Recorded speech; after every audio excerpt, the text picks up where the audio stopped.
Hey everyone, how's it going? So what am I working on now? I got a 2019 F-150. It's got 100 and something thousand miles on it. And it just had an oil change recently at a dealership. And I happened to look at the sticker and looking at the mileage, and the sticker is set for right now at 7,000 miles away from where it is right now. I don't remember the exact mileage. Let's just say it says 130 on the odometer. The sticker says 137,000. It's not the mileage. Actually, let me get the exact mileage just so we know what we're talking about here.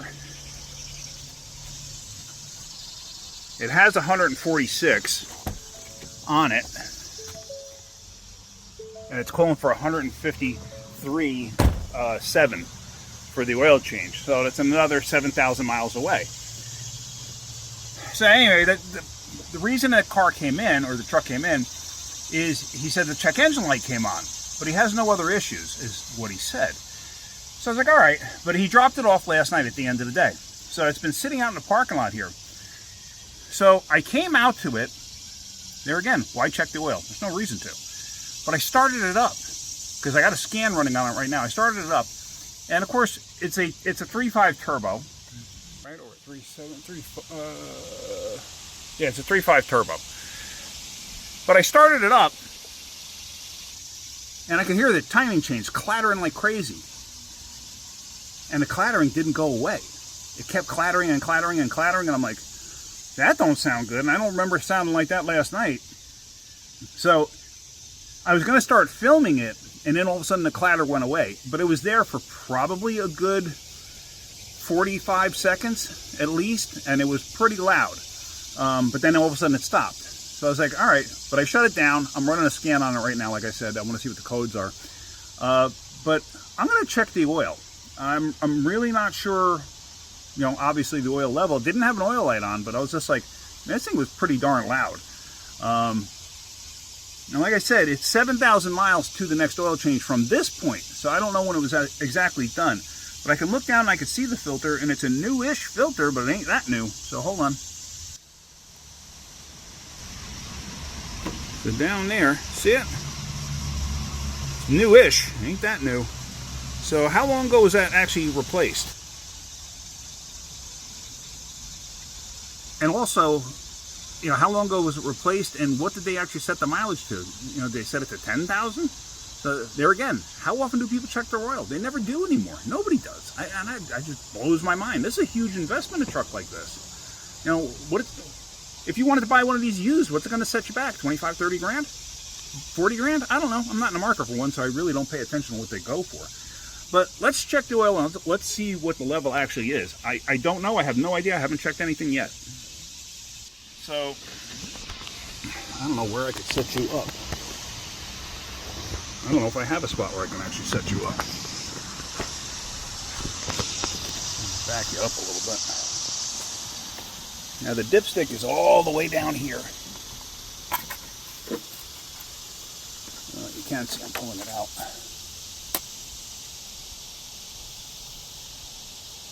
Now, all I'm doing is I'm wiping the stick. I know you can't see me doing that. But here is the stick. As you can see, it's clean.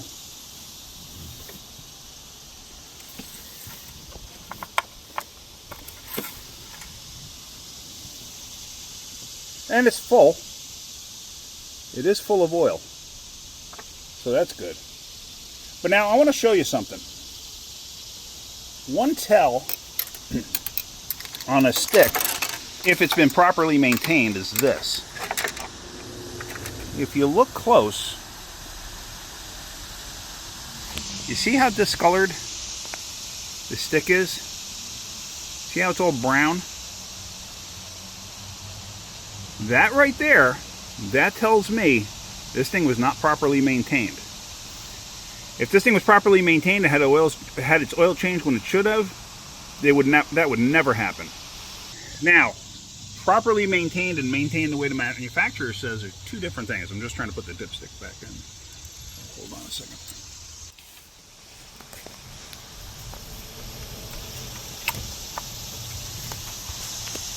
All right, what do I mean by that? I don't agree with factory manufacturer or the manufacturer's recommended oil change intervals. I never have. except when they told you to do it every 3,000 to 5,000 miles. I'm not sure what the interval is on this. I'm assuming, because it's calling for 1/5/26, so that's 6 months away. That's ridiculous to me. That's absolutely ridiculous. Every 3 months, 3,000 miles, you should have your car in for an oil change, or do your own oil change, or at least have it, have somebody give it a look over. My mom, in her senior groups, my mom's 83. And she spoke to me the other day about this, and she said, all right, she goes, well, I'm curious about something. My friends in the group were talking about, because most of them have reasonably new cars. And they're talking about how, the oil changes, you don't have to do an oil change for 12,500 miles on her new Toyota or whatever. I go, how long does it take her to put 12,500 miles on a car? Oh, I don't know. I'll have to ask her. So she did ask her, and it takes about 2 years. Okay. So I said, Mom, in 2 years, doesn't she want somebody looking at her car in that 2-year time frame? Like, your tires lose air pressure, stuff like that. Now, granted, newer cars have tire pressure monitors and stuff like that, but I can't tell you how many times people just ignore that, too. How many times do I go down the road and I can physically see a tire low on a car, and people just keep driving? I've seen cars with all 4 tires low. People just keep driving. So, when folks get older, they have a tendency to be a little more paranoid about stuff like that, so they usually will get their stuff checked. But why not get your car in and have it looked at? 7,500 miles, 12,500 miles between oil change? That's insane. I would never do that. 3,000 to 5,000. Even if I use conventional or synthetic blend in my cars, and I still go 3,000, maybe 4,000. If I used full synthetic, I probably wouldn't go more than 3,000, 4,000 anyway. Have I ever gone to 5,000? Sure, I have. In very rare situations, rare cases. But then again, look at all my cars. All my cars have gone 300,000 miles without issues. And I have cars that a lot of people consider junk. I had Dodge Neons. I've had a lot of Chrysler product. I just I happen to work at Chrysler, so I had a lot of Chrysler product. But I've had a lot of cars that people have considered junk, and I've maintained them, and they've always lasted. So there's that. Anyway, so the reason I haven't started this back up is I want to let it sit as long as possible, and hopefully it's going to make some noise. But let's see what codes it actually has. I'm curious. All right, so let's create the report. Okay.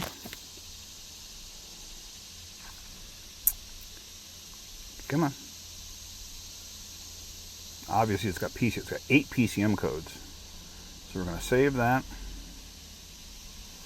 Now I'm going to share it. I'm going to save it first to share it. Send.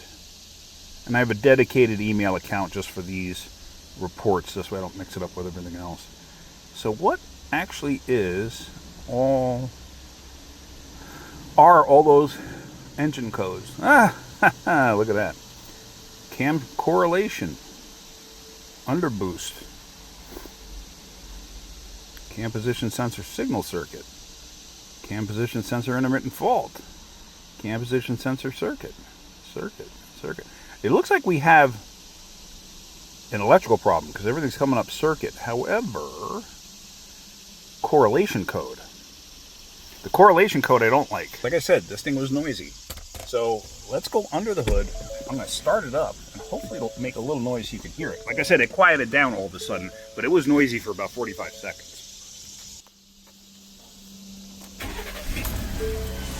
Nah, that's quiet.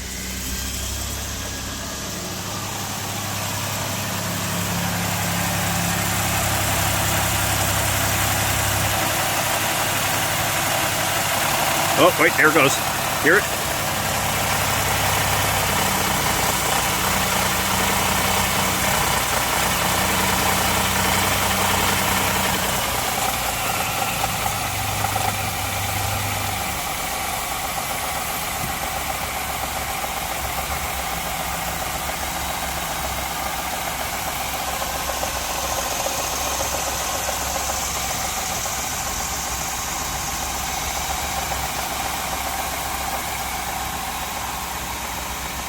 Yeah, I think that's tensioners making noise.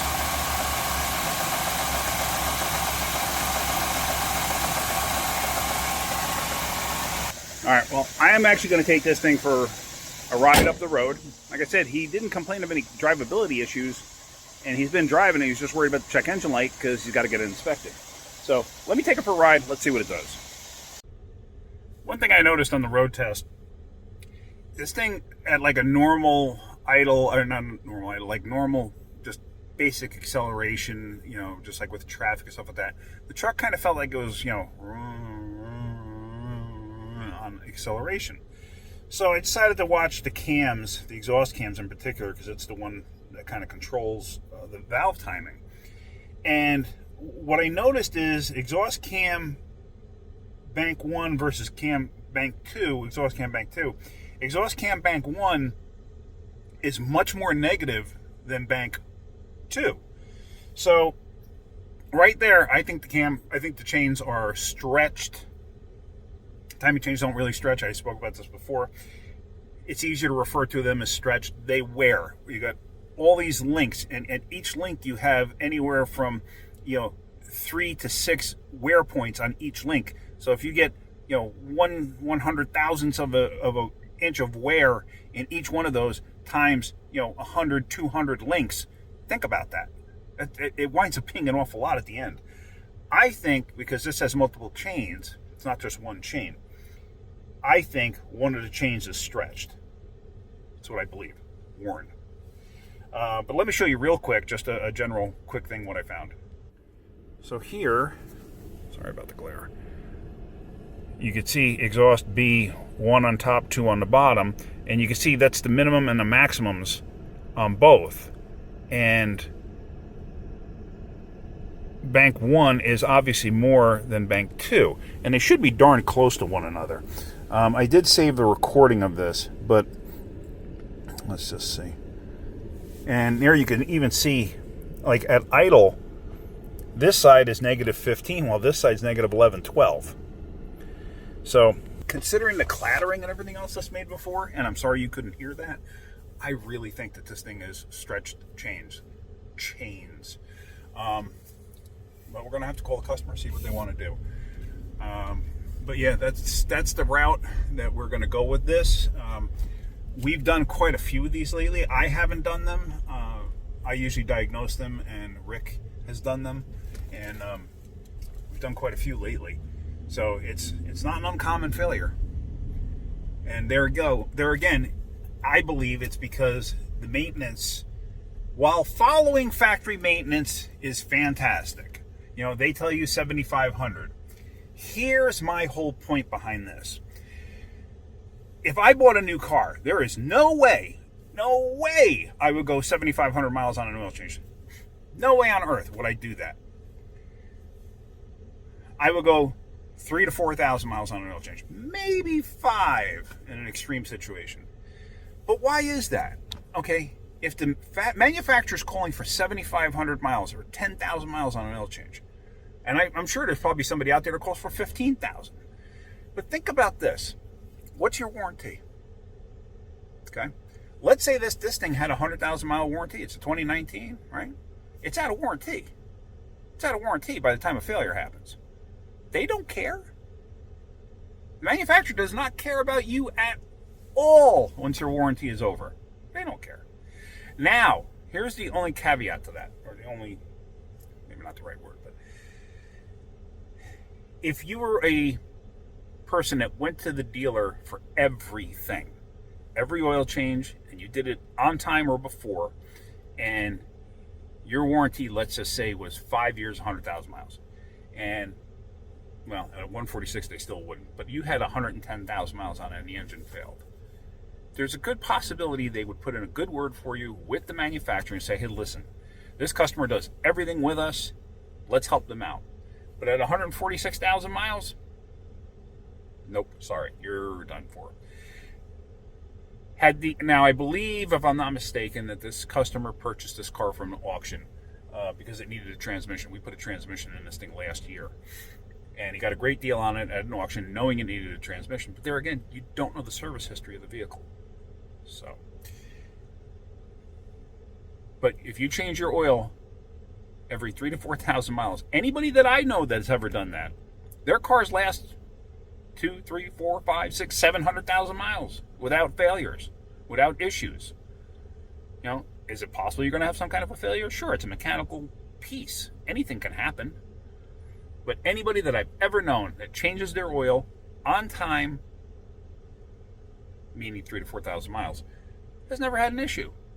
Anybody that I know that's gone the 7,500 to 10,000 miles on an oil change, even though it's okay by the manufacturer, every single one of those people that I know of has had problems. Just food for thought. All right, guys, that's going to end this video. I'm going to get this back to the shop. Hopefully you're getting something out of my videos. If you are, hit that like button. If you could, please subscribe. All right, have a great day. Keep wrenching. And I will let you know, I will keep you posted as to what's going on with this vehicle. I got a funny feeling he's going to have us fix it, but we'll find out. All right, guys, have a great day. Keep wrenching. One last thing, sorry. What I forgot to mention, too, is when you go to take off with this thing at like a normal to slightly under acceleration, like in traffic or whatever, like what I'm kind of doing right now, it's kind of doggy. It's kind of doggy in the beginning.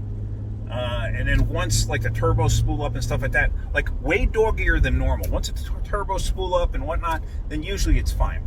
But it's a little doggier than normal. So that's another reason that I believe that the timing chains are basically just worn out. And I got a funny feeling that clattery, that heavy clattering noise that unfortunately you couldn't hear, I think that heavy clattering noise was probably the cam gear or actuator creating that noise.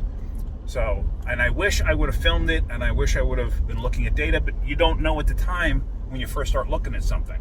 So, you know, maybe if this car is still here tomorrow, maybe I can, you know, video it and show you exactly what it's doing, but I don't know what the future is going to hold. So, we're going to find out. All right, that's it. Again, thanks, guys. Have a great day. Keep wrenching.